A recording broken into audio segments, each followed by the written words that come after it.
Good afternoon, YouTubers. I've been playing with my air rifles and things, and I've been watching videos on the internet. I have actually taken this. This is my telescopic sight that came free with my air rifle, and a very similar thing happened. When I was a boy, I'm going back to the early 1970s now. I'll be a teenager in my early teens, and I bought an air rifle, and I had a better air rifle. I bought a BSA Meteor, and it came with a telescopic sight, which wasn't very good. It was a cheap, nasty one like this one, which was all right, and I sort of played with it for a bit, but then I just took it off because I just thought, well, it's just a bit of a gimmick, isn't it? And I took it off, and that's precisely what I've done with my air rifle. I've got a Crossman Shockwave. Came free with this. This is a Crossman cheap telescopic sight, which they give away for free with the gun. Probably aids the selling of the guns. Probably sell better with the telescopic sight because they do look good. You lock down them, you can tune them, you can zero them. They're all right. But I prefer the iron sights, for what I do, and the range I'm shooting at with an air rifle, for goodness sake. You're not even shooting 100 yards, are you? I just felt I wanted to take it off. I just felt I'd rather just use the iron sights. So that's me. I've taken them off. So I'll be giving them away if anybody wants them. They're not very good. They're only a cheap. You can see through them. They've got covers, front and back, and what are they? 4x32 centre point, and it's on a quite a close. I don't know. It's not a Picatinny rail. It's a narrow. The grooves on the top of the air rifle. Anyway, if you want them, let me know in the comments, and I'll send them to someone. I've been looking also at stuff that's coming out of Ukraine, information. Now, as you know, I'm not a big fan of warfare, as you know, but it's always something that's interested me, and I'm particularly interested to see the way drones are developing. We've all played with drones. Fiona had a drone 10 years ago, one of the AR2 drone. We've still got it. It's on display. It doesn't work anymore, but we've got it on display. But since those days, drones have come on really, really well, and they're using them in warfare. I've noticed the Ukrainians in particular have been buying loads of these commercial drones for like $300 each, and they've been adapting them to drop hand grenades. I mean, at first they were like spying on the enemy, seeing where they were, which is a great idea, because these drones, you can fly them from a position of safety in a trench somewhere. You can fly them along, you can find out where the enemy is, note it all down, and then tell the artillery, and that gives them somewhere to bomb. But they've evolved from that. First of all, they made little grabs on the bottom so they can drop hand grenades on enemy soldiers, and they can drop hand grenades on enemy tanks as well. They can fly through the hatch into the tank and drop the grenade. And so for a drone that's less than let's just say less than $1,000, you can take out a tank which might cost a couple of million. I don't know how much tanks cost, but I mean, they're not cheap. So they were saying that the tank has been reduced to an artillery piece, hiding in the wood with a big net over it, so the drones can't get to them, and all they're using them for is artillery. Now, that's a very expensive artillery piece.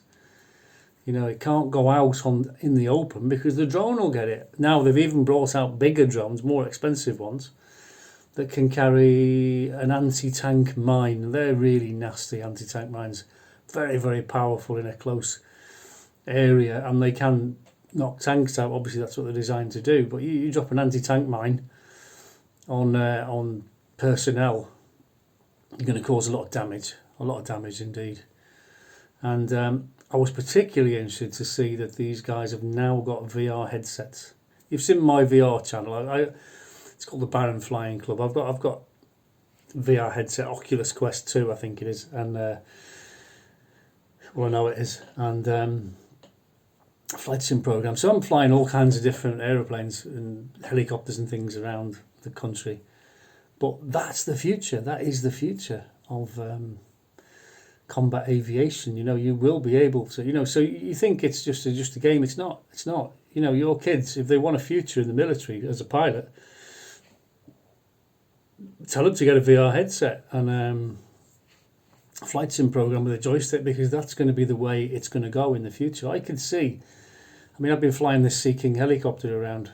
It's great. It's a really nice helicopter to fly, and I've been flying it all over the UK. But in the future, I dare say, they may become pilotless. So all your commandos get in the back, and the helicopter goes in, drops them off, and gets out again.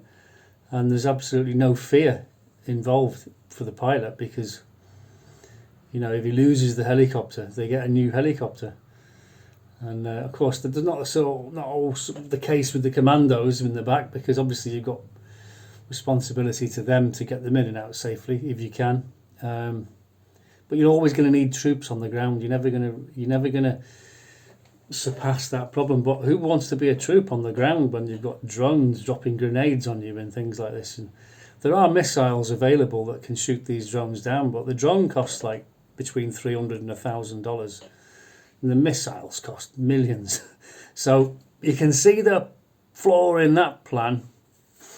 So they're going to want a better way of knocking them out, and of course they're thinking of jamming signals so the drones can't operate in certain areas because the signals have been jammed. So that's where the autonomous drone comes in.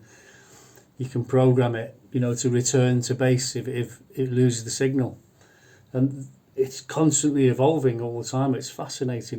We've gone from Predator drones, which were amazing, Predator and the Reaper drone series, which the military still use. And originally they were for surveillance with very, very expensive cameras in them.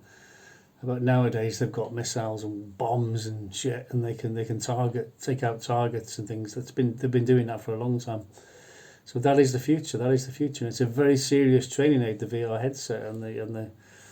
So maybe I need to focus more on that and teaching people how to do it. Because that will be the future. I can see. Well, I've said it all along, and people have poo-pooed it and said, "Oh, bollocks! It'll never happen. There'll always be a pilot in the cockpit." Well, there won't. There really won't. And I can see helicopters and drones being more effective on the battlefield than your fighter plane. Your fighter plane will be doing a different job. But again, the fighter plane is limited to the pilot. Pilot can't pull 9G. Okay, whereas a drone could pull 20G and it wouldn't care.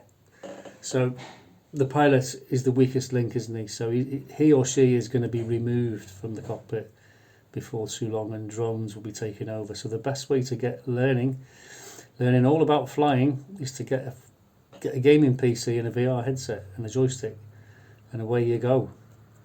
And get yourself into the drone program, because that is definitely the way forward for combat aviation, especially in the battlefield situations. Soldiers. It's